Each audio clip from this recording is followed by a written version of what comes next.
Hi everyone, আসসালামু আলাইকুম। আমি তাহেবা, সিক্রেট ব্লগার তাহেবা চ্যানেলে আর একটা নতুন দিনের নতুন ব্লগে তোমাদের সকলকে জানাই স্বাগত। আশা করছি তোমরা সবাই অনেক ভালো আছো। আলহামদুলিল্লাহ আমরাও কিন্তু অনেকটাই ভালো আছি। প্রত্যেক দিনের মতনই আবারও কিন্তু সকালবেলা থেকে আমার ব্লগটা শুরু করেছি। ঘুম থেকে উঠে দেখছি খুব সুন্দর রোদ বেরিয়েছে, কারণ এখন তো প্রায় দিনই বৃষ্টি হচ্ছে, মেঘলা মেঘলা ওয়েদার। কালকের বেশ কিছু জামা কাপড় আধ ভেজা ছিল, তাই চাটাকে বসিয়ে দিয়ে রোদটাকে দেখে আমি কিন্তু তাড়াতাড়ি করে জামা কাপড়গুলো এখনও মেলে দিচ্ছি। আর জানো তো, কালকে এই বৃষ্টির চক্করে জামা কাপড়গুলো কেচে তো দিয়েছিলাম, ভালোভাবে কিন্তু শুকায়নি। আবার আজকেও এত জামা কাপড় জড়ো করা আছে, তো এইগুলো শুকালে তারপরে ওগুলো আবার কাচবো।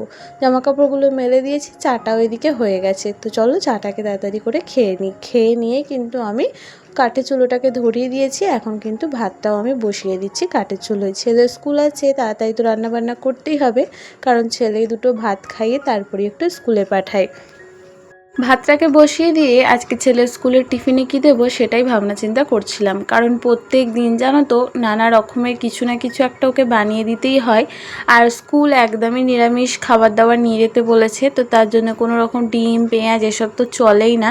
তাই প্রত্যেক দিন কিন্তু একটা চিন্তা থাকে, আর বেশিরভাগ দিনটাই কি বলতো ও বাইরের খাবারটাই খেয়ে থাকে। আর কি বলতো, যেহেতু ছোট, এই রুটি পরোটা বা লুচি এইসবগুলো অতটা ঠিকঠাক পছন্দ করে না, তবুও সপ্তাহে 2 থেকে 3 দিন আমি চেষ্টা করি বাড়ির খাবার দেওয়ার, আর 2 দিন হলো আমি কিন্তু বাইরের খাবার দেওয়ার চেষ্টা করে থাকি। কারণ ও এসে আবার ওকে দুটো আমি ভাত খাওয়াই দুপুরবেলা, আর যেহেতু ওর ছুটির টাইমটা একদমই বেকার একটা টাইম, যেটাকে বলে 2:30-এর সময় ছুটি হয়, আর বাড়ি আসতে আসতে প্রায় ওই 2:45 মতন বেজে যায়। তখন তো ভাতটা ওর খাওয়া দরকার, আর সেই মানে টিফিনটা খাইয়ে একটা ক্লাস হয়ে তারপরে কিন্তু আবার ছুটি হয়ে যায়। তো একদমই বেকার, ওর জন্য কিন্তু আমাদেরও খাওয়া দাওয়া একদমই দুপুরবেলা ঠিকঠাক মতন হয় না।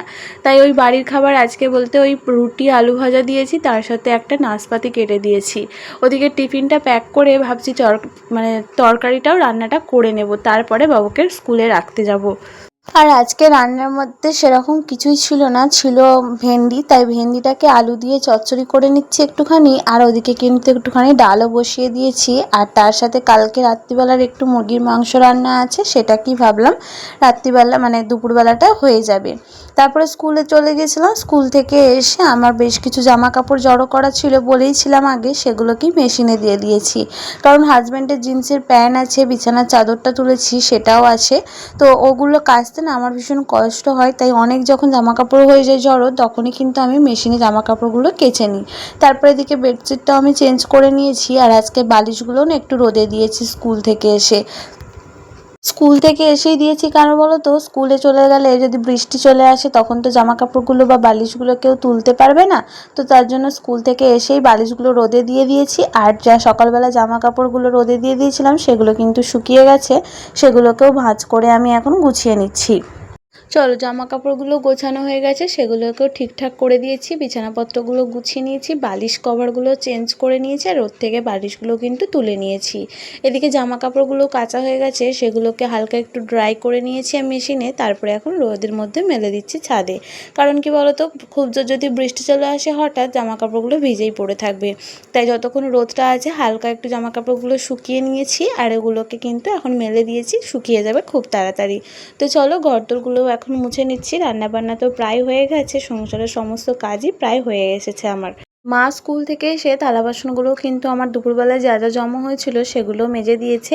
তো আমি ঘর আর রান্নাঘরটাকে এখন মুছে দিয়ে চলে যাব স্নান করতে। স্নান করে এসে ছেলের তো এখনও আনতে অনেকটাই সময় আছে হাতে, তাই আমিও বসে পড়েছি আমার সেলাইয়ের কিছু কাজকর্ম করতে। আজকে তোমাদের সাথে শেয়ার করব আমি সারাদিনে কত টাকা ইনকাম করি সেলাই করে করে। তো সকালবেলা থেকে যদি আমি হাতে সময় নিয়ে বসি, আমি সকাল থেকে রাত পর্যন্ত 200-300 টাকার তো কাজ করেই ফেলবো। কারণ কেন বলো তো, মনের মধ্যে যদি ইচ্ছা থাকে, আমি যদি সারাদিন বসে বসে কাজকর্ম করি, এর থেকেও বেশি হয়তো আমি ইনকাম করতে পারবো। কিন্তু শরীরটা তো সারাদিনের পর আর বয় না। আমি একটু একটু করি, সংসারের কাজকর্মর সাথে সাথে আমার সেলাইয়ের কাজকর্মগুলো করে থাকি। সেক্ষেত্রে আমার খুব জোর 200 টাকা হয় কিংবা 300 টাকা। কারণ এখন সেলাইয়ের খুব বেশি মজুরি সবাই দিতে চায় না, অল্প অল্পই একদম মজুরি আমাদের এখানে যেরকম, তো সেখানে সেই ক্ষেত্রে আমি যেভাবে কাজগুলো করি সেক্ষেত্রে আমার মজুরিটা অনেকটাই কম থাকে। এই যে দেখো না, এই লুঙ্গি সেলাই আমাদের এখানে এখন মাত্র 15 টাকা, জানি না তোমাদের ওখানে কত টাকা। তো আমি 15 টাকা করে নিই, কিন্তু একটা চুড়িদার ফিটিংস করতে 10 টাকা ছাড়া কেউ আমাকে 15 টাকা দেয় না। তো সেক্ষেত্রে এরকম টুকটাক কাজকর্ম তো সারাদিন থাকে, তার সাথে চুড়িদার তৈরি করা, এগুলো কিন্তু 200 টাকা করে নিই আমি। তো চলো দুপুরবেলা সেলাই করে একটুখানি, তারপরে ছেলেকে নিয়ে এসে খাওয়া দাওয়া করে নিয়েছি। বিকেলবেলায় একটা মিশোর অর্ডার এসেছিলো, সেটা কি প্যাক করে রাখলাম। কারণ কি জানো তো, প্যাক করে না রাখলে এখন মিশোতে অনেক রকমের প্রবলেম হচ্ছে। কারণ কি বলো তো, মিশোতে এখন 24 ঘন্টার মধ্যেই ডেলিভারিটা ডিসপ্যাচ করার অর্ডারটা এসে গেছে।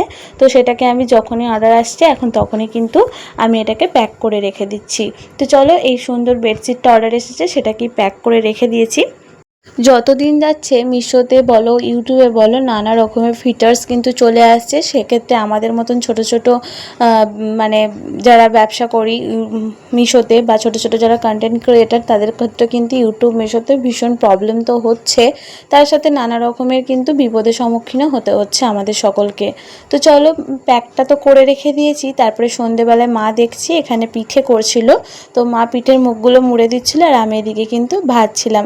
আমাকে লুচি বলো বা পিঠে বলো, এগুলোকে ভাজতে কিন্তু ভীষণ ভালো লাগে, তাই আমি এই ভাজার কাজটাই নিয়ে নিয়েছি। আর সন্ধেবেলায় খুব বেশি আমাকে একটা রান্নাঘরে আসতে হয় না, জাস্ট ওই খাওয়া দাওয়া করতে বা ছেলেকে খাওয়াতে এইটুকুই কাজ করতে হয়। আর মাঝে মাঝে একটু রান্নাঘরটা ক্লিন করা বা কিছু, কারণ মা রাত্রিবেলা রান্নাবান্নাটা মাই একটু করে, আর রাত্রিবেলার দিকেই কিন্তু আমার একটু সেলাইয়ের কাজটা বেশি হয়। তারপরে সন্ধ্যেবেলায় ছেলেকে টিউশন পড়ানো হয়, সেদিক থেকে আমাকে রান্না করতে হয় না রাত্রিবেলা। তো চলো আজকে একটু রান্নাবান্না করে নিলাম, সেটাও তোমাদের সাথে একটু শেয়ার করে নিলাম। আজকে রাত্রিবেলাতে হচ্ছিল চিকেন, তো সেটা কি আমি রান্না করেছি আজকে। আর সন্ধ্যাবেলা স্ন্যাক্স হিসেবে আমাদের বাড়িতে বানানো হচ্ছিল ভাজা পিঠে। তো চলো আজকের ভিডিওটা এখানেই শেষ করলাম, কেমন লাগলো অবশ্যই তোমরা কমেন্ট করে জানিও। দেখা হচ্ছে তোমাদের সাথে নেক্সট একটা কোনো ব্লগে। আর তোমরা যদি আমার ভিডিওর এই পর্যন্ত দেখে থাকো, আমার ভিডিওর কোনো পার্ট বা অংশ তোমাদের যদি ভালো লেগে যায়, তাহলে কিন্তু একটা লাইক করতে ভুলো না। আর আমার চ্যানেলে নতুন হয়ে থাকলে অবশ্যই চ্যানেলটা সাবস্ক্রাইব করে পাশে থাকা বেল আইকনটা প্রেস করে দিও, যাতে নতুন নতুন ভিডিও দেওয়ার সাথে সাথেই তোমরা নোটিফিকেশানটা পেয়ে যাও। তো চলো।